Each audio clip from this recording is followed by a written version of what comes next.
प्रेम से बोलिए नारायण साकार की संपूर्ण ब्रह्मांड में सदा सदागिरी जय जयकार हो।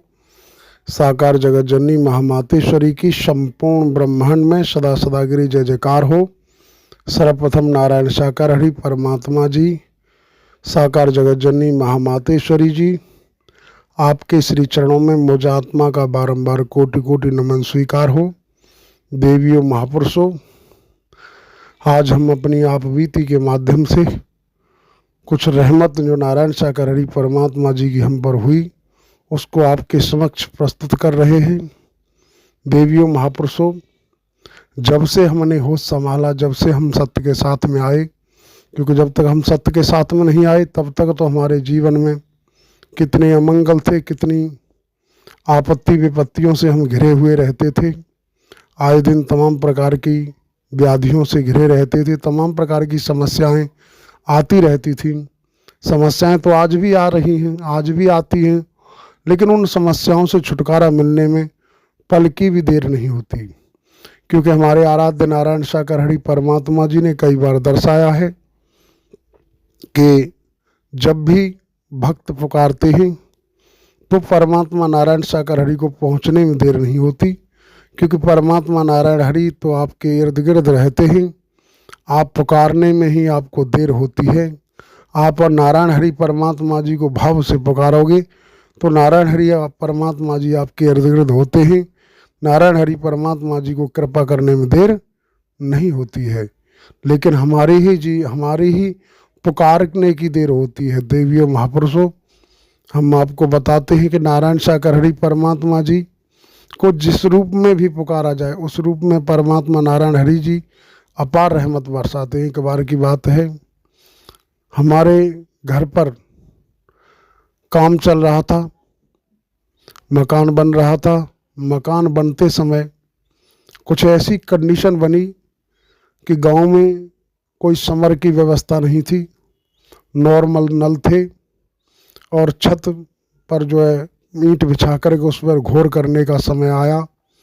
उधर गर्मी बहुत तेज थी, चैत वैशाख का महीना था, भयंकर गर्मी पड़ रही थी, लू चल रही थी और पानी की पूर्ति हम नहीं कर पाए। मिस्त्रियों ने हाथ खड़े कर दिए कि अगर तुम पानी की पूर्ति नहीं कर पा रहे हो तो आपकी छत नहीं पड़ सकती।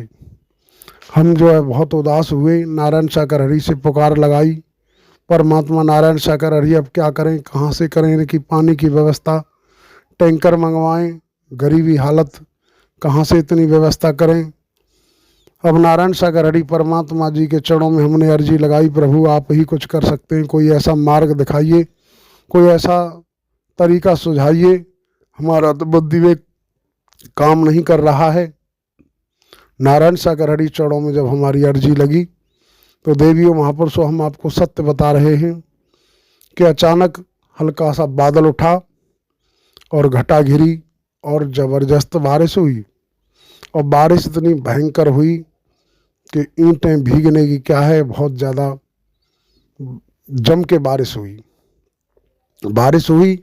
उसी दौरान मिस्त्री जो है ऊपर छत पे खड़े थे, अचानक पत्थर टूटा और नीचे गिरे, पत्थर में होकर के निकल गए, नीचे गिरे। लेकिन नारायण साकार हरि परमात्मा जी की ऐसी रहमत हुई कि मिस्त्री के कहीं खरोंच तक नहीं आई, मिस्त्री को कोई किसी प्रकार की हलचल नहीं हुई शरीर में।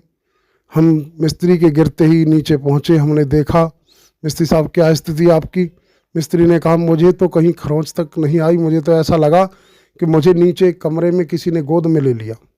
अगर मिस्त्री के कहीं लग जाती, चोट लग जाती या कोई टूट फूट हो जाती तो हमें भयंकर झेलना पड़ता। हम कहाँ से इतना इलाज उनका करा पाते, हम तो वैसे ही गरीबी से जूझ रहे थे।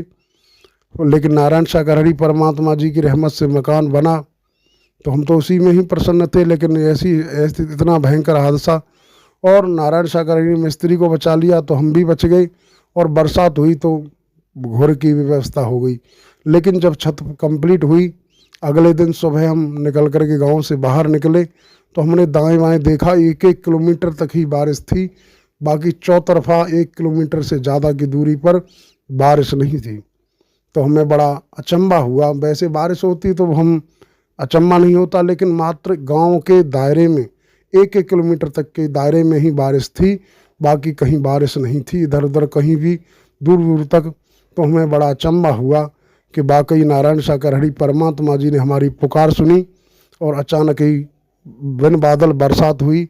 तो देखिए देवियों महापुरुषों, हम आपको बता रहे हैं, हमारा अपना अनुभव है, हमारा प्रैक्टिकल है, हम किसी से मनवाते नहीं। लेकिन जब भी भक्तों पर संकट आता है, भक्त पुकारते हैं सच्चे भाव से, सच्ची श्रद्धा से, सच्ची आस्था से इन परमात्मा को पुकारा जाता है। तो ये परमात्मा पुकारने के मुताबिक रहमत बरसाते हैं, लेकिन हो कोई पुकारने वाला। हम अपने आप को इस तरीके, इस चर्चा को सुना करके हम अपने आप को बहुत बड़ा साबित नहीं करना चाहते, हम अपने आप को बड़ा भक्त नहीं कहते। हम तो बस इतना ही जानते हैं, इतनी ही समझ आया है। नारायण सागर हरि परमात्मा जी ने कहा है कि आपको संत महात्मा भक्त संत बनने की जरूरत नहीं, आपको गुरु बनने की जरूरत नहीं, आपको सद्गुरु बनने की जरूरत नहीं। आपको बनना है तो मात्र एक इंसान बन जाओ। इंसान बन जाओगे तो आपके जीवन में खुशियाँ ही खुशियाँ होंगी, आपके जीवन में मंगल ही मंगल होगा। परमात्मा नारायण सागर हरि की अपार रहमत बरसेगी। मानवता भाईचारे के तहत मानव मानव से प्रेम करना, मानव मानव को गले लगाना, इस तरीके की गतिविधियां अगर आप अपनाओगे तो परमात्मा रहमत बरसाएंगे। लेकिन अगर कहीं पैर पुजाई के चक्कर में पड़ गए, मान बढ़ाई के चक्कर में पड़ गए, कहीं किसी तरीके से गुरु बनने का प्रयास किया, सदगुरु बनने का प्रयास किया, भगवान बनने का प्रयास किया, भगवती बनने का प्रयास किया, तो गहरे में चले जाओगे। बनना है तो मात्र सेवादार बनिए, इंसान बनिए, और इंसान बन करके एक दूसरे इंसान के सुख दुख में काम आइए, एक दूसरे का साथ देंगे तो परमात्मा आपके साथ भी अच्छा ही करेंगे, कभी गलत कर ही नहीं सकते। लेकिन जहाँ हम खुद को बड़ा मानने लग जाते हैं, तरह तरह की गतिविधियाँ अपनाते हैं, तरह तरह की समस्याओं का समाधान करने के लिए कहीं डॉक्टर बन जाते हैं, कईयों की दुख दूर करने वाला आशीर्वाद वगैरह देने लग जाते हैं, तो फिर हमारी दुर्गति होती है। तो इसलिए हमारी तो समझ यही आया कि हमें कुछ नहीं बनना, मात्र परमात्मा नारायण हरि जी का वचन मान करके सेवा कर्म करना है। और सेवा कर्म करते रहेंगे तो जब भी कभी भीड़ पड़ेगी तो परमात्मा हमारी मदद करने के लिए ज़रूर मौजूद होंगे। और मौजूद होने के लिए परमात्मा को कहीं से आने या जाने की ज़रूरत नहीं होती। परमात्मा नारायण सागर हरि हमेशा हमारे आपके इर्द गिर्द होते हैं। हमें आपको सच्चे भाव से, सच्चे मन से पुकारने की देर होती है, परमात्मा को रहमत बरसाने में देर नहीं होती है। प्रेम से बोलिए नारायण सागर हरि की संपूर्ण ब्रह्मांड में सदा सदा के लिए जय जयकार हो। साकार जगत जननी महामातेश्वरी की संपूर्ण ब्रह्मांड में सदा सदा के लिए जय जयकार हो।